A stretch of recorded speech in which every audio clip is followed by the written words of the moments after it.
नमस्कार दोस्तों, मैं गौरव सर आप सभी का गौरव आईटीआई क्लासेज में स्वागत करता हूं।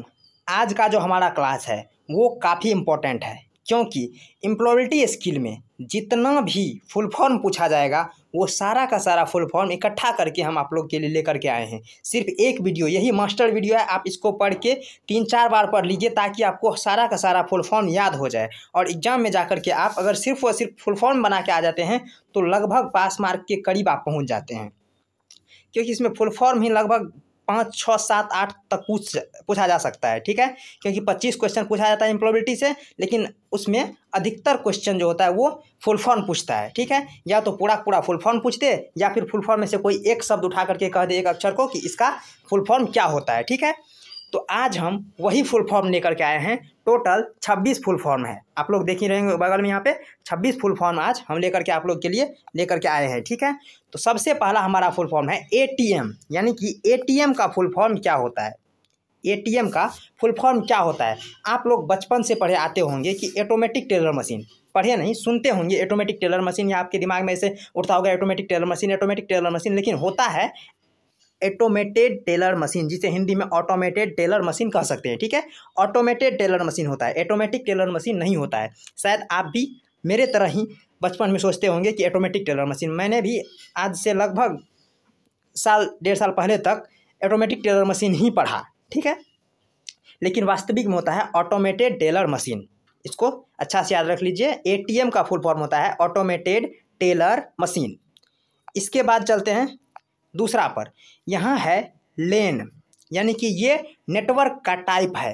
नेटवर्क का 3 टाइप का होता है नेटवर्क, एक होता है लेन, दूसरा होता है मेन MAN मेन, और तीसरा होता है वेन WAN। तो लेन, वेन और मेन, ठीक है, 3 प्रकार का नेटवर्क होता है, जिसमें से सबसे छोटा नेटवर्क माना जाता है लेन को। लेन यानी local area network.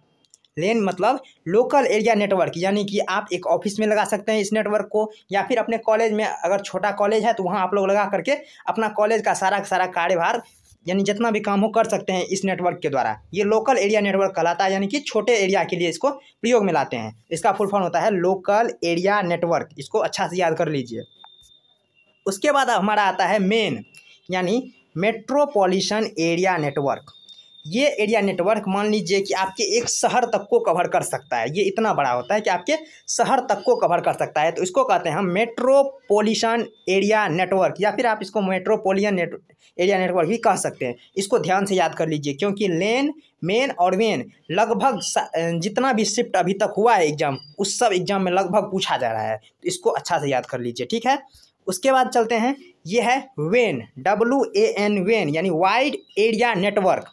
Wide area network, when मतलब कि जो विश्व में महादेशों में जहाँ तहाँ फैला हुआ रहता है, उसे हम कहते हैं वाइड एरिया नेटवर्क।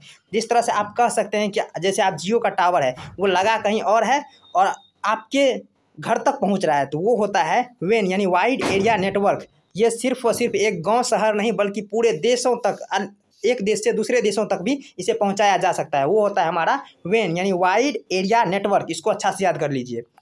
उसके बाद हमारा आता है WWW, इसको कहते हैं हम world wide web. World wide web WWW, इसको अच्छा से याद कर लीजिए, क्योंकि ये भी पूछने का काफ़ी संभावना है और कुछ शिफ्ट में पूछा गया भी है। ठीक है, WWW वर्ल्ड वाइड वेब। इसके बाद चलते हैं हम दूसरा क्वेश्चन देखते हैं क्या है। ये हमारा CPU, ये सबसे फेमस क्वेश्चन है कंप्यूटर से। CPU सबसे फेमस क्वेश्चन है, और फेमस क्वेश्चन रहेगा क्यों नहीं, इसी को तो कंप्यूटर का मस्तिष्क कहते हैं। ठीक है, CPU यानी कि सेंट्रल प्रोसेसिंग यूनिट। CPU यानी सेंट्रल प्रोसेसिंग यूनिट, यही कंप्यूटर का सारा मस्तिष्क कहा जाता है, इसी में सारा का सारा कैलकुलेट होता है। ठीक है, तो CPU मतलब सेंट्रल प्रोसेसिंग यूनिट। इसका PDF आप लोग को गौरव आईटीआई क्लासेज नाम से टेलीग्राम ग्रुप है, वहाँ पे आप लोग को मिल जाएगा क्लास के नेक्स्ट बाद। ठीक है, आप लोग वहाँ से जाकर के PDF डाउनलोड कर लीजिए, और एग्जाम से पहले 2-4 बार वीडियो देख लीजिए, और अगर तब भी याद ना हो तो आप PDF को भी 4-5 बार, जितना बार हो सके पढ़ लीजिए, क्योंकि लगभग सभी इम्पोर्टेंट जो हमारा फुल फॉर्म है वो सारा का सारा इसमें उपस्थित है, यानी कि 26 फुल फॉर्म है। ठीक, तो इसका जान लीजिए, सेंट्रल प्रोसेसिंग यूनिट, ये सबसे मुख्य भाग होता है कंप्यूटर का, और सबसे फेमस क्वेश्चन भी। इसके बाद है SWOT, ये बिजनेस का सबसे एक तरह से कह सकते हैं प्राथमिक इकाई, यानी कि SWOT यानी S फॉर स्ट्रेंथ यानी कि शक्तियाँ, W फॉर वीकनेस यानी कमजोरियाँ, O फॉर अपॉर्चुनिटीज यानी कि अवसर, और T से थ्रेट्स यानी कि संकट। यानी कि किसी भी बिजनेस शुरू करने से पहले आपको ये 4 शब्द जान लेना बहुत ज़रूरी है, क्योंकि स्ट्रेंथ यानी आपकी शक्तियाँ क्या है, आप क्या क्या कर सकते हैं। वीकनेस यानी कि आपके प्रोडक्ट में क्या कमी है, उसको सुधार करना वीकनेस होता है। उसके बाद अपॉर्चुनिटी यानी कि मान लीजिए कि आप कहीं पे कोई चिकन का दुकान खोलने वाले हैं और वहाँ पे पता चला सभी शाकाहारी है, वहाँ कोई भी चिकन नहीं खाता है, तो वहाँ पे आपका जो दुकान है वो नहीं चलेगा। इसलिए आपको जहाँ पे मांसाहारी लोग रहते हैं यानी सर्वाहारी रहते हैं, वहाँ पे आपको इसका दुकान चलाना होगा। इस तरह से ये छोटा सा एग्जाम्पल है। तो अवसर वही होता है जहाँ पे उसकी ज़रूरत हो, आप वहाँ पे जाकर के वो काम करिए तो आपका बिजनेस सफल रहेगा, अदरवाइज वो आपका बिजनेस चौपट हो जाएगा। थ्रेट्स यानी कि संकट, यानी कि किसी भी क्षेत्र में क्यों ना हो आपको संकट आएगा, चाहे पढ़ने का हो, खेलने का हो या फिर बिजनेस का हो, कोई भी क्षेत्र हो उसमें संकट आना ही है। तो इसको हम कहते हैं थ्रेट्स यानी कि संकट। तो SWOT का ये 4 शब्द से बना हुआ है, SWO और T, यानी कि स्ट्रेंथ, वीकनेस, अपॉर्चुनिटी और थ्रेट्स। तो इसको आप अपने जीवन में भी उपयोग कर सकते हैं और साथ ही साथ एग्जाम में भी पूछा जाएगा। और सबसे फेमस है S से, यानी S से स्ट्रेंथ होता है। ये सबसे फेमस क्वेश्चन है एम्प्लॉयबिलिटी स्किल का। ठीक, अगला है हमारा ALU, अर्थमेटिक लॉजिक यूनिट। ये कंप्यूटर का पार्ट होता है। अर्थमेटिक लॉजिक यूनिट यानी कि ये मैथमेटिकल कैलकुलेशन खुद करता है। ये होता है हमारा ALU, अर्थमेटिक लॉजिक यूनिट। ठीक है, इसका फुल फॉर्म ध्यान से देख लीजिए। इसके बाद है CAD, कंप्यूटर एडेड डिजाइन। ये खास करके जो मैकेनिकल क्षेत्र से हैं और जो CNC वगैरह पढ़े होंगे तो उसमें खास करके इसका फॉर्मूला यानी कि इसका फुल फॉर्म वहाँ भी पूछा जाएगा। और ये तो सबसे इंपॉर्टेंट क्वेश्चन है ही कंप्यूटर का। Computer aided design, CAD, computer aided design, इसको अच्छा से याद कर लीजिए। अगला क्वेश्चन है 10 नंबर का, ये भी कंप्यूटर एडेड डिजाइन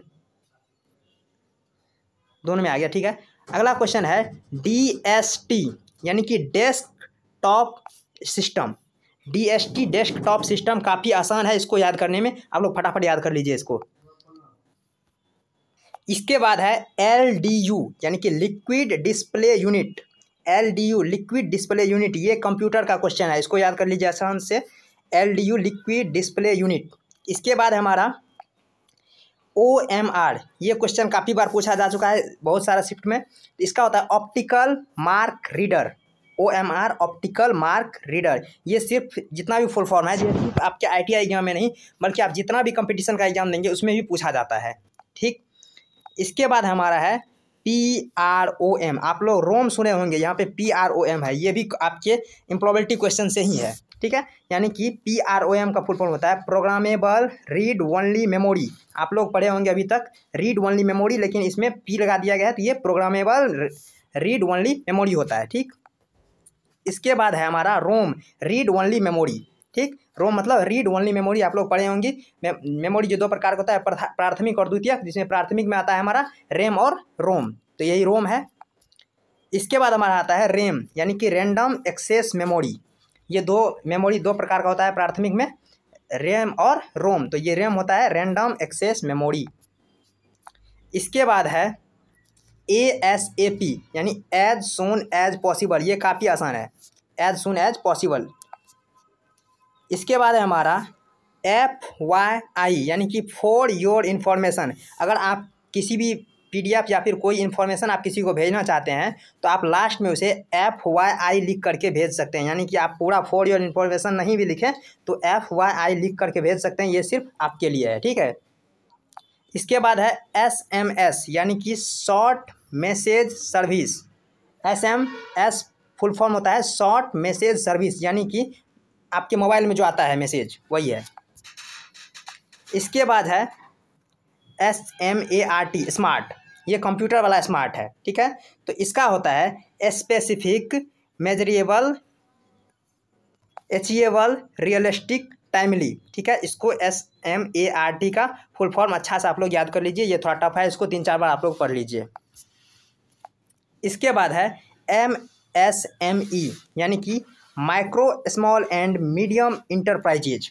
MSME ये आप लोग काफ़ी सुने होंगे, ये काफ़ी फेमस क्वेश्चन है, पूछा जा सकता है MSME का, micro small and medium enterprises. इसके बाद आगे चलते हैं, अगला है GDP ये आप लोग बचपन से ही सुने होंगे, gross domestic product, GDP, gross domestic product. इसके बाद है हमारा SIDO, यानी कि small industries development organisation, SIDO, small industries development organisation.